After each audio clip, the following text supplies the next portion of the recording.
வணக்கம். G news Tamil 24x7 செய்திகளுக்காக செய்தி வாசிப்பவர் வித்யா. நெய்வேலி கிராமத்தில் ஏலச்சீட்டு நடத்தி ரூபாய் 2.5 கோடி மோசடி செய்துவிட்டு தலைமறைவான வியாபாரியை கண்டுபிடிக்க கோரி கிராம மக்கள் காவல் நிலையத்தை முற்றுகையிட்டதால் பரபரப்பு ஏற்பட்டது. திருவள்ளூர் மாவட்டம் எல்லாபுரம் ஒன்றியம் பெரியபாளையம் அருகே உள்ள நெய்வேலி கிராமத்தில் மளிகை கடை நடத்தி வந்தவர் ரமேஷ், வயது 35 ஆவார். இவரது பெற்றோர்கள் நடத்தி வந்த மளிகை கடையை இவர் கடந்த 20 ஆண்டுகளாக நடத்தி வந்தார். இந்நிலையில் நெய்வேலி கிராமம் மற்றும் அருகில் உள்ள திருக்கண்டனம் கிராமத்தை சேர்ந்த பொதுமக்களிடம் ஏலச்சீட்டு மூலம் பணத்தை வசூல் செய்தார். ரூபாய் 50,000, 1 லட்சம், ரூபாய் 2 லட்சம் என பல்வேறு வகையான சீட்டுகளை நடத்தினார். கடந்த சில ஆண்டுகளுக்கு முன்னர் ஏலம் எடுத்த தொகையை குறிப்பிட்ட காலத்தில் பொதுமக்களுக்கு ஏலம் எடுத்தவர்களுக்கு ரமேஷ் வழங்கி வந்தார். இதனால் இவர் மீது இப்பகுதியை சேர்ந்த பொதுமக்களுக்கு நம்பிக்கை ஏற்பட்டது. இதனால் இப்பகுதியை சேர்ந்த நூற்றுக்கணக்கானோர் இவரிடம் ஏலச்சீட்டை கட்டினார்.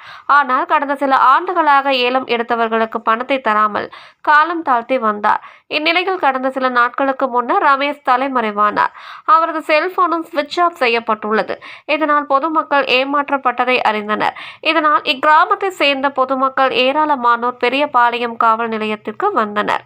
காவல் நிலையத்தை முற்றுகையிட்டு தங்களுக்கு ஏலச்சீட்டு எடுத்த தொகையை ரமேஷிடமிருந்து மீட்டு தருமாறு புகார் அளித்தனர். ஆனால் ரமேஷ் ஏமாற்றிய தொகை லட்சத்திற்கு மேல் இருப்பதால் திருவள்ளூர் மாவட்ட காவல் கண்காணிப்பாளர் அலுவலகத்தில் சென்று புகார் அளிக்குமாறு பொதுமக்களை அறிவுறுத்தினர். இதனால் புகார் கொடுக்க வந்த பொதுமக்கள் ஏலச்சீட்டு நடத்தியவரிடம் இருந்து பணத்தை மீட்டு தருமாறு புகார் கொடுத்தால் எங்களை அலைக்கழிக்க விடுவதா என்று கூச்சலிட்டனர். இதனால் காவல் நிலையத்தில் பரபரப்பு ஏற்பட்டது. ஒரு குறிப்பிட்ட தொகைக்கு மேல் ஏமாற்றப்பட்ட தொகை இருந்தால் அதனை திருவள்ளூர் மாவட்டத்தில் உள்ள காவல் கண்காணிப்பாளர் அலுவலகத்தில் புகார் கொடுத்து உரிய நடவடிக்கை எடுக்க வேண்டும் என்பதை பொதுமக்களுக்கு போலீசார் விளக்கி கூறினர். இதன் பின்னர் பொதுமக்கள் அனைவரும் அமைதியாக கலைந்து சென்றனர். இது குறித்து திருவள்ளூர் மாவட்ட கண்காணிப்பாளர் அலுவலகத்தில் புகார் கொடுக்க முடிவு செய்தனர். இப்பிரச்சனையால் இன்று சுமார் 1 மணி நேரம் காவல் நிலையத்தில் பதட்டமும் பரபரப்பும் நிலவியது.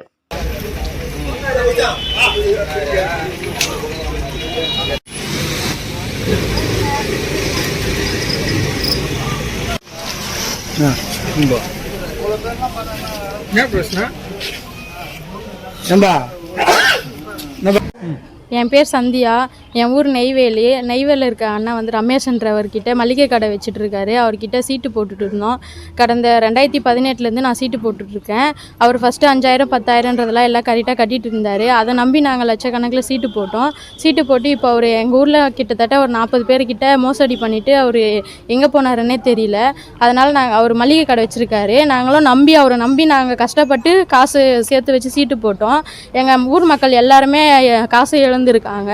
நாங்கள் வந்து பெரியபாளையம் போலீஸ் ஸ்டேஷனுக்கு வந்து கம்ப்ளைண்ட் கொடுக்க வந்திருக்கோம். எங்கள் பணத்தை வந்து மீட்டு தருமாறு தாழ்மையுடன் கேட்டுக்கொள்கிறோம். இப்போது நாங்கள் பெரியபாளையம் காவல் நிலையத்தை நோக்கி நெய்வேலி கிராமத்தை சார்ந்த பொதுமக்கள் அனைவரும் வந்து உள்ளோம். அனைவரும் என்பதை விட நெய்வேலி கிராமத்தில் கடந்த ஒரு 40 வருடமாக மளிகை கடை நடத்தி வந்த ரமேஷ் என்பவர் சின்ன பண்டு அந்த மாதிரி நடத்தி வந்தார். அதன் பிறகு ஏலச்சீட்டு நடத்தி வந்தார். அந்த ஏலச்சீட்டில் எங்கள் கிராமத்தை சேர்ந்த பொதுமக்கள் அனைவரும் 1 லட்சம், 2 லட்சம், 3 லட்சம், 4 லட்சம் என்ற தவணை முறையில் சீட்டு கட்டி வந்தனர்.